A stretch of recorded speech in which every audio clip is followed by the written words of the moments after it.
Thank you. Whoa. Yeah, just thought I'd take a break from the side of the stage to say hello and host a debate, because why not? So, we're just, President Calais, please come up to the stage. We're going to get some other chairs sorted out. Just to the microphone. Yeah. Previous present. And another microphone for Sharon over here. Can we use this one? This work? Yeah, let's do that. Copy that there, that's fine.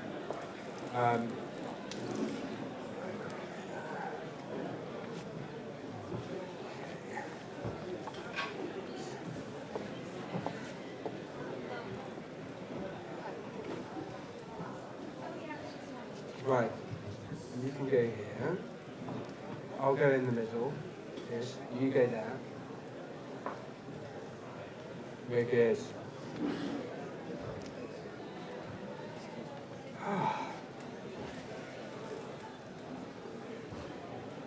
So before we get into this and I introduce you to the speakers joining us in this debate, just to define what we mean by a 4-day week.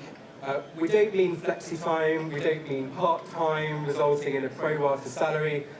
We're talking about company-wide, maybe even eventually country-wide or globally, the adoption of a 4-day working week with no loss of pay.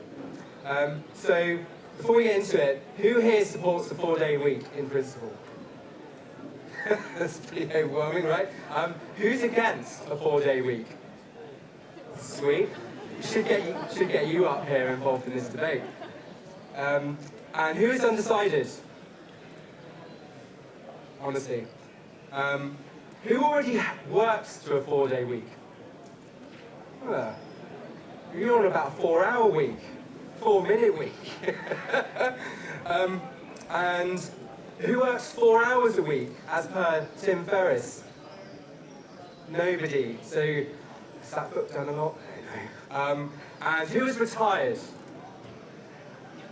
My dad. There we go. Right, so we have, good, right, so I think we're all set.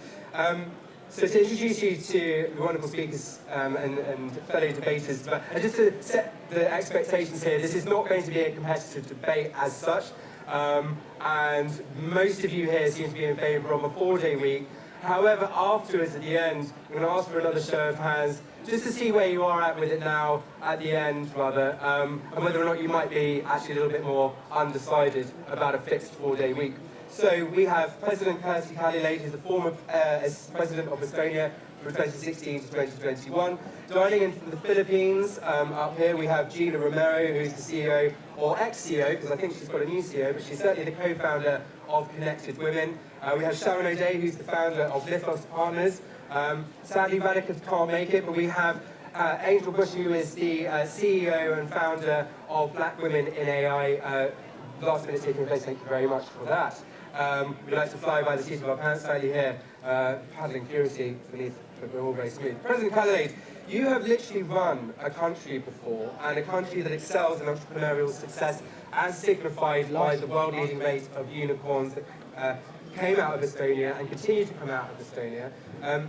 So you've got an extraordinary bird's-eye view on this. Now, did it ever come up in government, this question of a fixed 4-day week, and where do you stand on the idea? Never. But what does regularly come up in our country as a discussion is this whole business of working 9 to 5, 40 hours per week, 11 months per year, at the given address from which you deliver taxes to your beloved state, and then you have your home address according to which the beloved state delivers back to your services. This is so 20th century.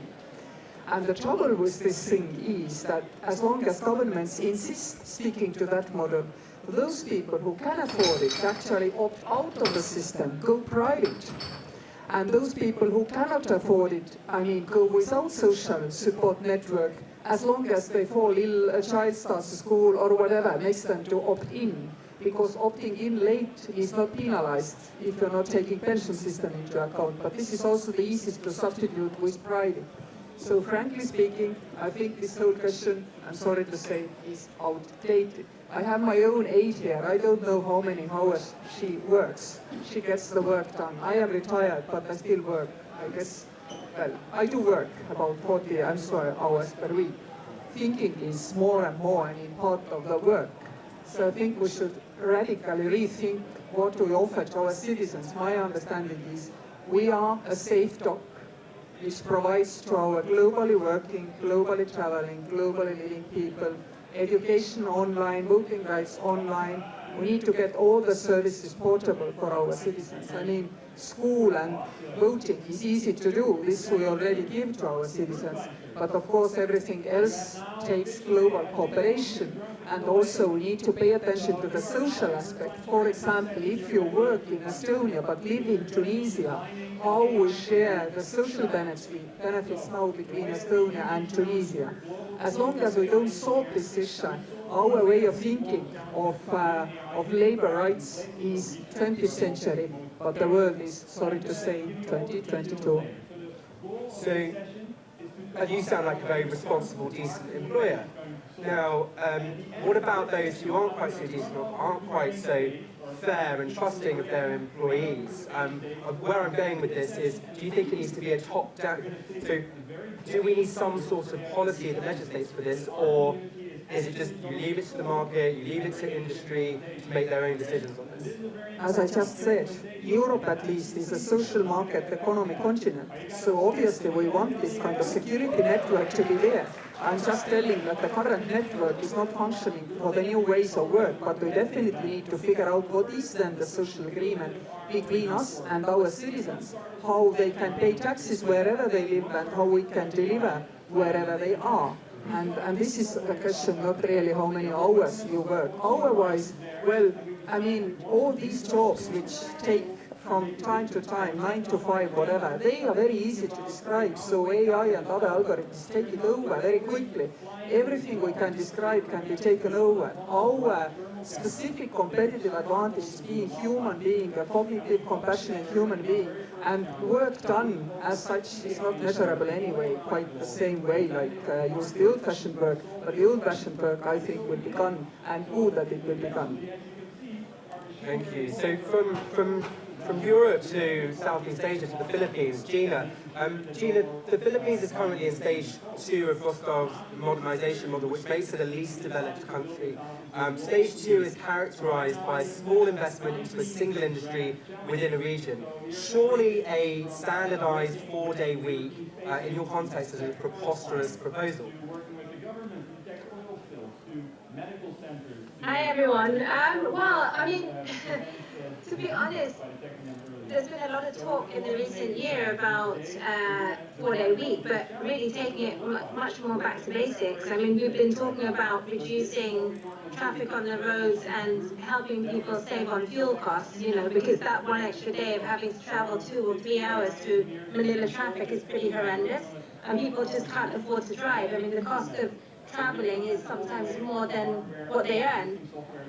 So, you know, it's very, very fundamental here in the Philippines. And, you know, when you're talking about a very dispersed country where it's productivity is a challenge in general, right? We're digitally not as connected because the infrastructure is still being built across the Philippines. We have a lot of digital divide in general, so we need to upskill. That's a key priority, upskilling for digital, so that people can even get access to basic, fundamental support systems like financial services, for example, with banks digitizing. So I think, you know, there's a lot of fundamental basic challenges that are being tackled.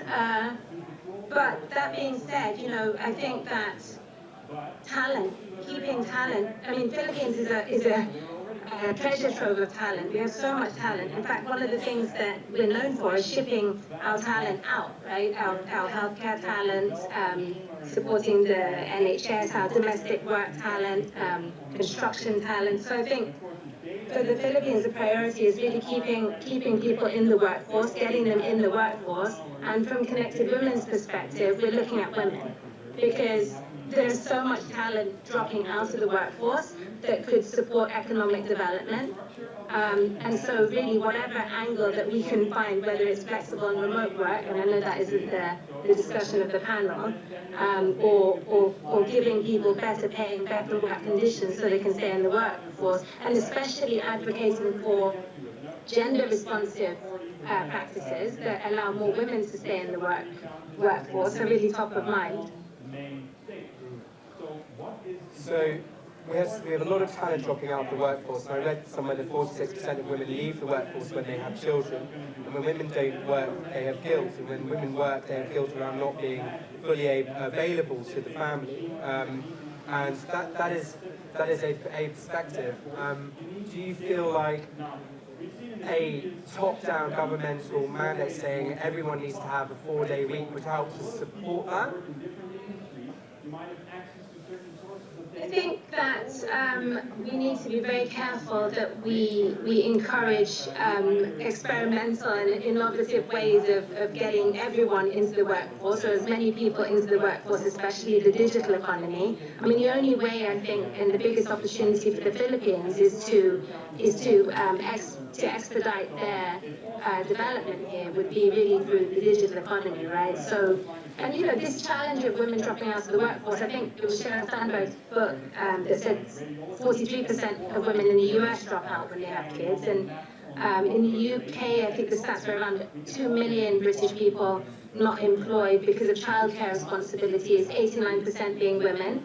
And then in the Philippines, we estimated around 5 million women out of the workforce, specifically because of family responsibilities. So, you know, that's really a lot of lost talent, especially during a time when we constantly cite lack of available talent as a challenge, right? So I think, you know, our solution is to provide flexible and location-independent work, but I think if a 4-day work week was the only option to a traditional 5-day work week, then I think that should be really seriously considered. Not necessarily mandated by government, because I think that would, sometimes it's better to do a bottom-up approach, I think, in a country like the Philippines. Thank you, Gina. Angel, help me out here, because this seems pretty one-sided for a debate. You're an entrepreneur. There aren't enough hours in the week. That's certainly how I feel at the moment running this show. I don't know if I could do this. I definitely couldn't do this in 4 days a week, not at the moment anyway. Where do you stand on a 4-day week? I actually believe that we all work 4 days a week anyway. Friday is probably the least productive day of the week. So for people who go in on Fridays, I've seen people just hang around desks and have these different conversations about what they're going to do for the weekend and talk about what they're going to bake and all these other different things. But if we measured it, I think we would definitely see that Friday is probably the least productive day of the week. So we're there, but I don't know whether we're fully engaged. So I personally like the 4-day work week. I think it would be an awesome idea.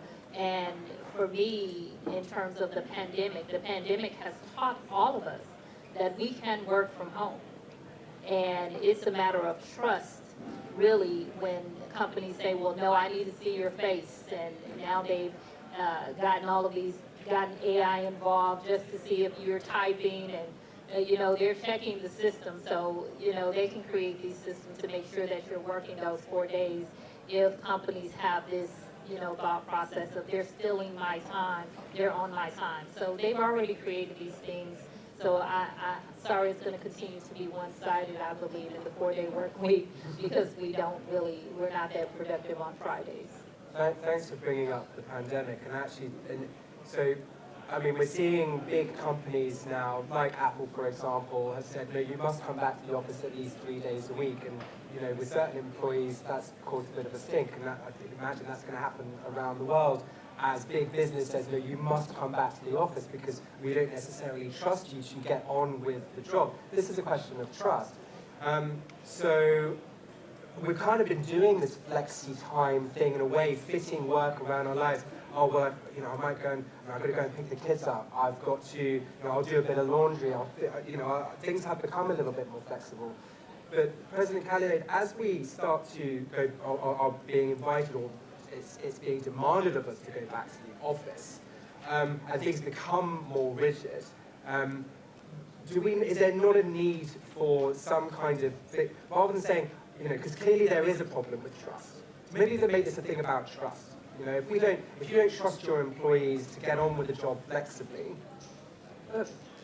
I come from a country where you have 1 million people, 10 unicorns. I mean, pretty tough to sustain such kind of number of unicorns, and this is the top of the pyramid, obviously. I mean, if you are thinking inflexibly about work and jobs, I mean, you need huge competitive advantage to make people even to work in your company. We have now, for example, the brand of the slow startup culture, which means that, I mean, it's startups which are founded by 40+ founders who praise themselves on their ability to develop a company with kind of far more relaxed atmosphere than is, I mean, known in Skype or Verif or in any other, this quick, fast, we work, I mean, round the clock thing.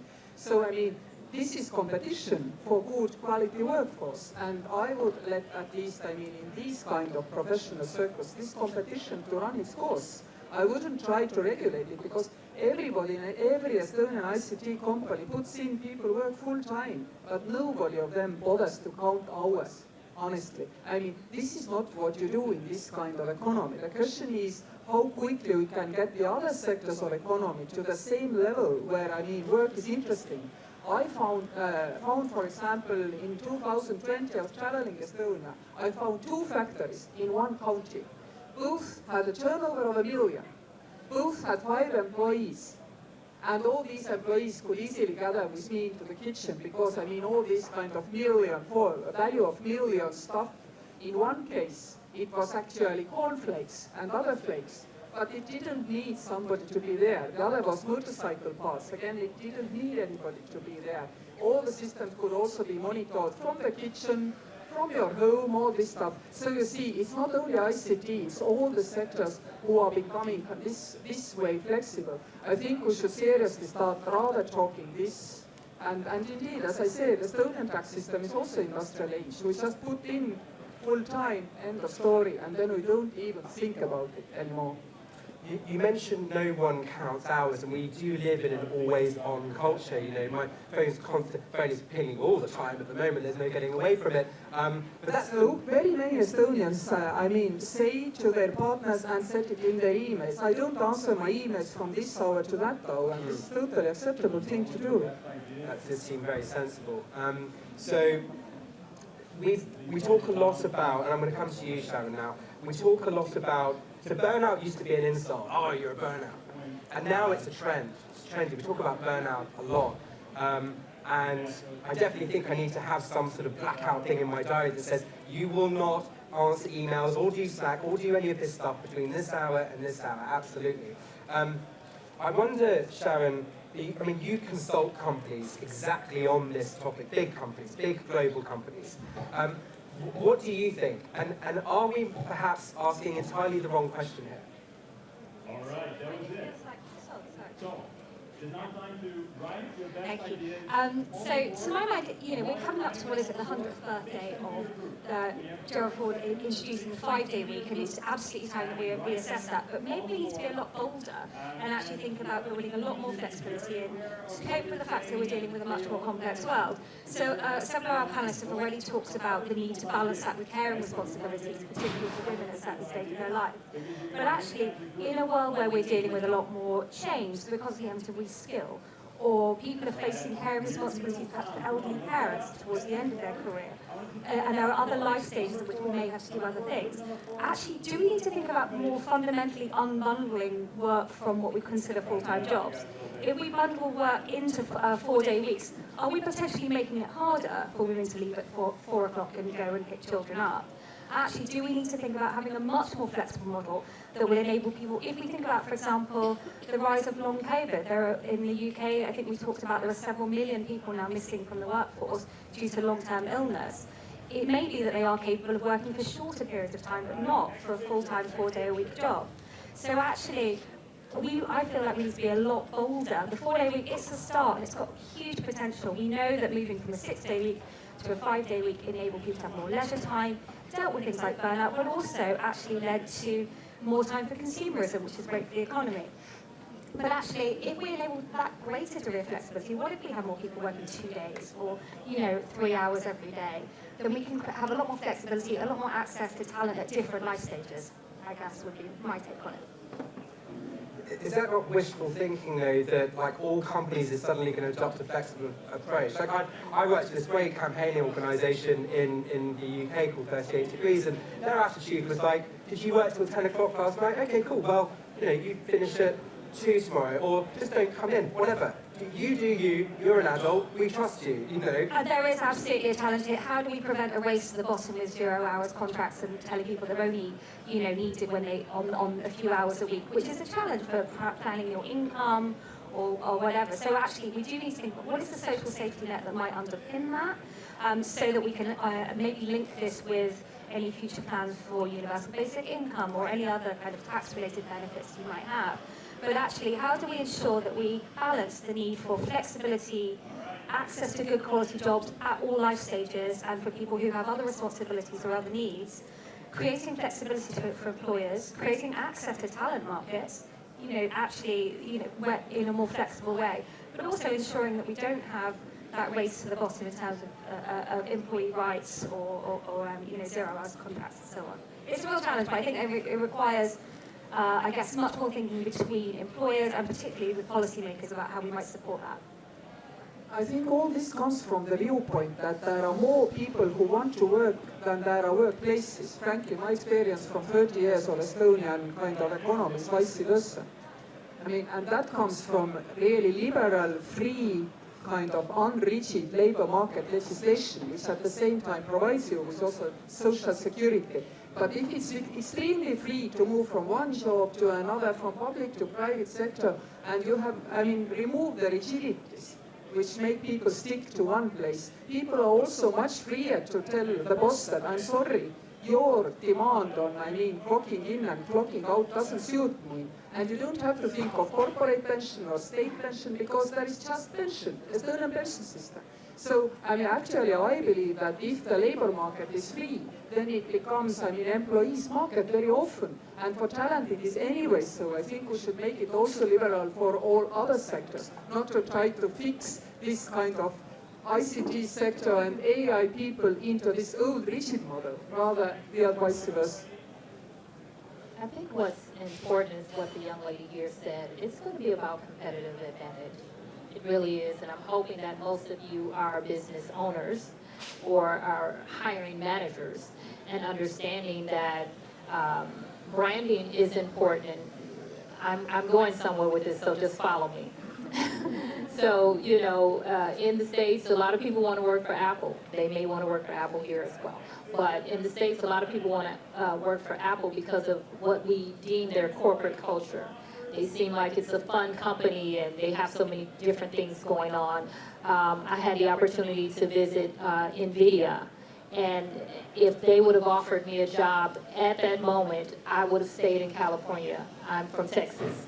So I would have moved to California at that moment because of the corporate culture. And then if you, coupled with the corporate culture, if you tell me, okay, you can work 4 days a week, competitive advantage. If someone else says, okay, well, we're going to pay you more, but we need to see you 5 days a week. No, I can forego that more for these 4 days a week that I can work here where I love the corporate culture.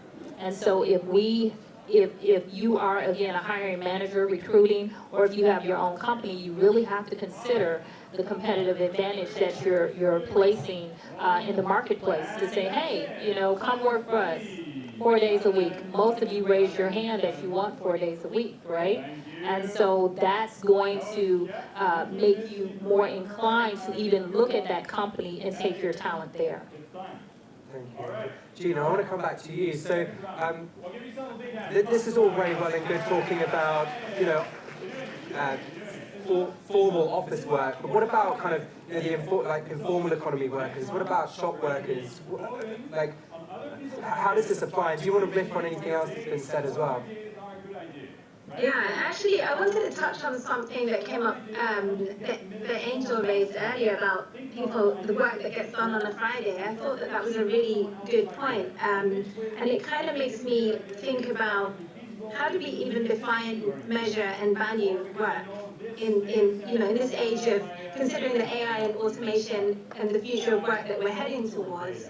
How do you value what work gets done? So I try to take Fridays off, well, not off, without meetings. I try not to take meetings on Friday because I need time to decompress. I need time to think and ponder on all of the things that I've heard and seen and learned during the week. So, and I consider Fridays my most important days. Like, I'm very precious about those days. And I'm actively doing something, but you couldn't measure it in the context of output.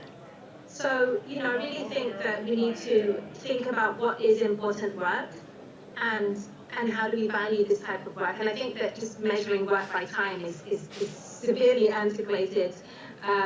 Measuring work by output is slightly better, but what about the work that we can't measure in a traditional sense? And I think that, more and more people, going back to your question just now, Peter, about the informal economy, I mean, a lot of people here don't want, a lot of women, let me speak for the women in my community as opposed to for the whole country, a lot of them don't want to be in traditional work. In fact, they're out of the workforce because they left the workforce because it's not delivering for them what they need, in terms of flexibility and the rest. So what they want is project-based work, flexible work, work where they can opt in to 3 months or 6 months and then maybe take a break because they have other priorities with their kids or whatever else.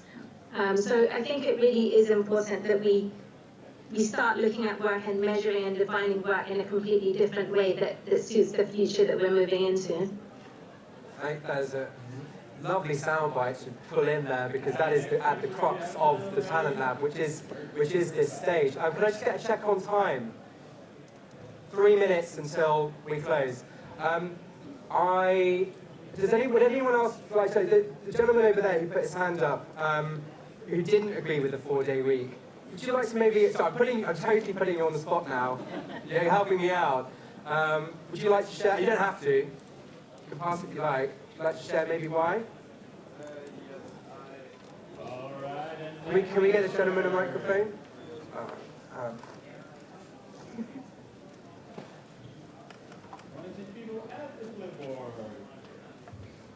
Oh, thanks. My main argument against the 4-day week was that you framed it like a top-down government order. And I would say the idea of a 4-day week is not really the discussion we're looking for because, as Angela, I believe, said, it's more about the competitive advantage, right? If there are companies saying you have to be there 5 days a week, and others says you have to be there 4 days a week, I would work for the company that offers me 4 days a week because I, as an employee, I can choose where I want to work and not because the government dictates like 4 days a week. It makes no sense because you can't apply that to every sector. And in some sectors you will have like a decrease in productivity and output as well. So I think we should take great care with any governmental regulations because, as you said, the less regulations we have, the more power as the employees have as well.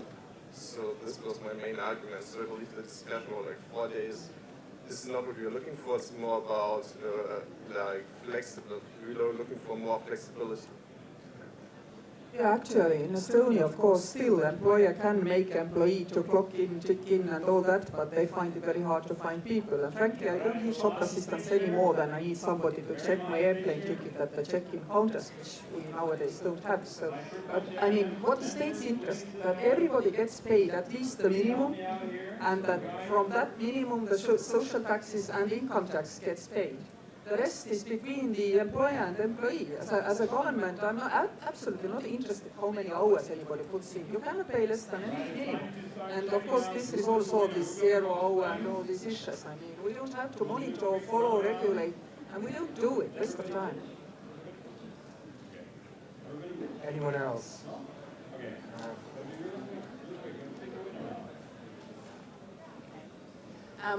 Thank you for the debate, and I love the whole conversation and all the topics you're making. The only concern I have a little bit, it seems to be becoming a very gendered conversation, as if this is only benefiting women, and then somehow it seems to be less important And if I look around the room, well, it's a good mix, but there's a lot of guys here now, and it's all of a sudden sounds like they don't have children or don't have the same desire. So I think to take it even further, I would love to also make sure that this sounds like not just, this is good for women who have children, but it's good for everyone. So that was what I'd like to share. Thank you.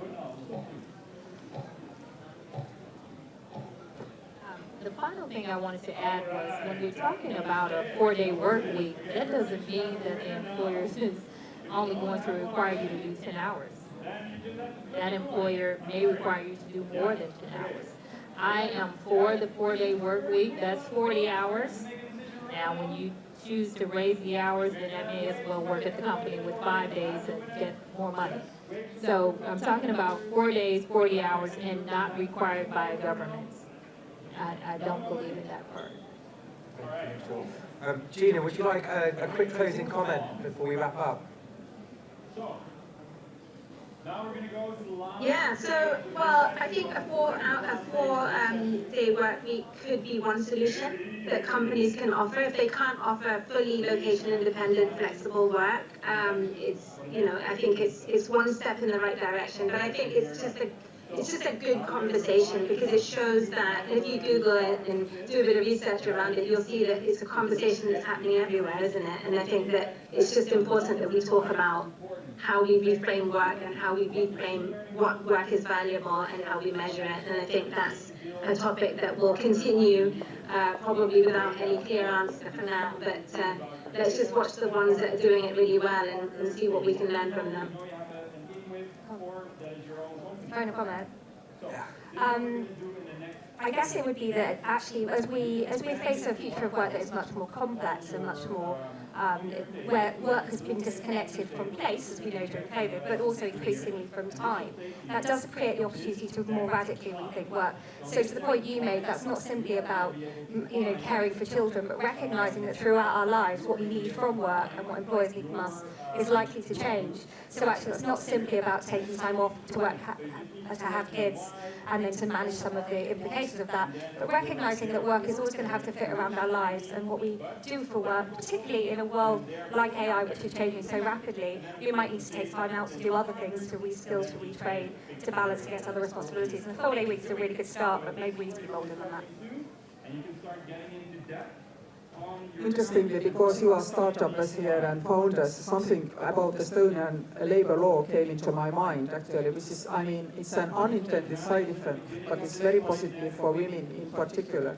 Estonian parental support system penalizes paid work, but doesn't penalize if you found a company and retain your earnings, which means that this 18-month paid period for those women, who are angry with the government for penalizing their working, they will use it very often for creating the startup. And also, of course, because men can take time off, then also men can share this paid parental leave and use this time off, paid time, to create their own companies. An unintended side effect is created actually to force women out from the workforce, to force them to stay home with their babies, because that's why we are paying them after all. But we have created this as a kind of startup tool for women now. Thank you. So we're veering into paternity, maternity leave, maybe even a universal basic income, but we definitely don't have time for that. I really thank you for that point that you made as well, because I take my role as a dad really seriously. I really want to meet my wife in the middle, and that does get overlooked, I feel, as well. So thank you for making that point. Just before we... I don't have skin in the game as such with it. I do because I'm employed by the production house that puts this whole conference on. But I didn't program this because I wanted a specific outcome. And actually, the more I get into it, the more I start thinking about flexibility, treating people like an adult with trust. You all know what you're doing. Get on with it. I don't care about the hours. Just do the job. Get the job done. The more confused I get actually about a fixed 4-day week. I love this quote in a Bloomberg News article I read. People are not just employees and sleepers. We are also family members and spouses and community members and parents. And if we don't allocate time to each of these roles, things stack up. And so I want to thank Sharon, President Kaljulaid, Angel, Gina. Please join me in a round of applause for Malta Spain. Thank you all so much for coming, both for this and to the summit, and I'll see you around. Thank you. Thank you, panel. Please don't leave. We have a very important presentation coming up next. For all of those that are interested in your own interest in a 4-day week, let's look at work and labor from a completely different perspective.